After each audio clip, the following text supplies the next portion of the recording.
প্রতিবেশী রাষ্ট্রের সহযোগিতায় আওয়ামী লীগ দীর্ঘদিন ক্ষমতায় ছিল অবৈধভাবে। তো এখনও তারা সেই ধরনের অপতৎপরতা অব্যাহত রাখবে, এটি কিন্তু স্বাভাবিক। কারণ প্রতিবেশী রাষ্ট্র সরাসরি তাকে আশ্রয় দিয়েছে, যে ফেসিবাদের প্রধান তাকে আশ্রয় দিয়েছে, যে গণহত্যার সাথে সম্পৃক্ত তাকে আশ্রয় দিয়েছে। সেহেতু বিষয়টি কিন্তু সিরিয়াসলি ভাবতে হবে। সেজন্য আমরা বারবার আহ্বান জানাচ্ছি যে শুধুমাত্র শেখ হাসিনা নয়, তার দূষরদেরও, ফেসিবাদের দূষরদের বিচারের আওতায় নিয়ে আসতে হবে। সেটি তো একদিনে সম্ভব না, কিন্তু 5.5 মাস সময় কিন্তু অনেক বেশি সময়। এই মাসেও আমরা তাদের সেই ধরনের উল্লেখযোগ্য অগ্রগতি আমরা লক্ষ্য করিনি।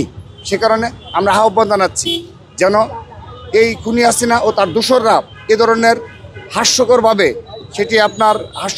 সেটি আপনার হরতালের ডাক দেওয়া হোক, কিংবা রাতের অন্ধকারে মুখোশ পরে ছাত্রলীগ নামধারী কতিপয় সন্ত্রাসীরা মিছিল করার যেন দুঃসাহস না দেখায়।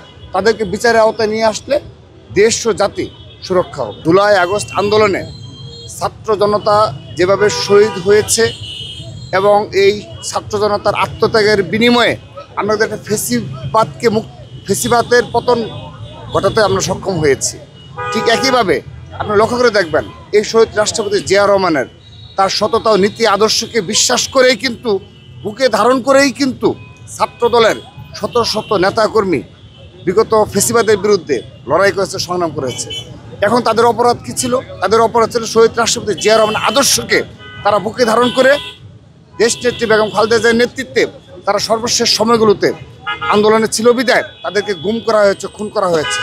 অর্থাৎ আপনি যদি আজকের এই বর্তমান বাস্তবতায় সেই 7 নভেম্বরের ন্যায় যে ঐক্য গড়ে উঠেছিল, আজ সেই ঐক্য অনেক বেশি প্রয়োজন আমাদের। আমরা বিশ্বাস করি তার সুযোগ্য উত্তরসূরি জনাব তারেক রহমানের নেতৃত্বে এই জাতি আবারও একটা ঐক্যবদ্ধ জাতিতে রূপান্তরিত হবে এবং ধর্ম বর্ণ নির্বিশেষে, দলমত নির্বিশেষে সবাই বাংলাদেশের প্রশ্নে এক এবং ঐক্যবদ্ধভাবে দেশ গড়ার কাজে নিয়োজিত থাকবে। যতদিন এই ছাত্রলীগের বিচার সম্পন্ন না হবে ততদিন কিন্তু তারা এ ধরনের গোপন তৎপরতা চালাবে এবং একটি পর্যায়ে গিয়ে দেখা যাবে কয়েক বছর যাওয়ার পরে আপনি দেখবেন তারা কিন্তু প্রকাশ্যে আসতে শুরু করবে। কারণ বিচারহীনতার সংস্কৃতি কখনোই ভালো কোনো উদাহরণ বয়ে নিয়ে আসে না। আমরা সর্বশেষ বিষয় আমরা দেখেছি, খুনি হাসিনার সময় সারা দেশগুলোতে আপনি কোনো বিচার ব্যবস্থা ভেঙে পড়েছিল। একজন সাধারণ নাগরিক কোনো পুলিশ প্রশাসনের কাছে কোনো প্রতিকার পেত না যদি সে আওয়ামী লীগের অনুসারী না হতো। ঠিক একইভাবে এ পর্যায়ে এসেও যদি নিরপেক্ষভাবে এই নির্দলীয় সরকার এই খুনি হাসিনা ও তার দূষরদের এবং ফেসিবাদের দূষরদের ছাত্রলীগের বিচার সম্পন্ন না করে, প্রক্রিয়া শুরু না করে, তাহলে এটি একটি ঐতিহাসিক ভুল হিসাবে প্রমাণ হবে এবং তারা ইতিহাসের দায় এড়াতে পারবে না। সে কারণে আমরা আবারও আজকের এই দিনেও আমরা আবারও সকল বিশ্ববিদ্যালয় প্রশাসনের নিকট এই তদন্ত প্রতিবেদন প্রকাশের মাধ্যমে যারা ফেসিবাদের সাথে জড়িত ছিল, বিশেষ করে যে সকল ছাত্রলীগ নামধারী সন্ত্রাসীরা সরাসরি হামলায় জড়িত ছিল, সন্ত্রাসী কর্মকাণ্ডে জড়িত ছিল, নির্যাতনে জড়িত ছিল, তাদেরকে দৃষ্টান্তমূলক শাস্তির আওতায় নিয়ে আসতে হবে।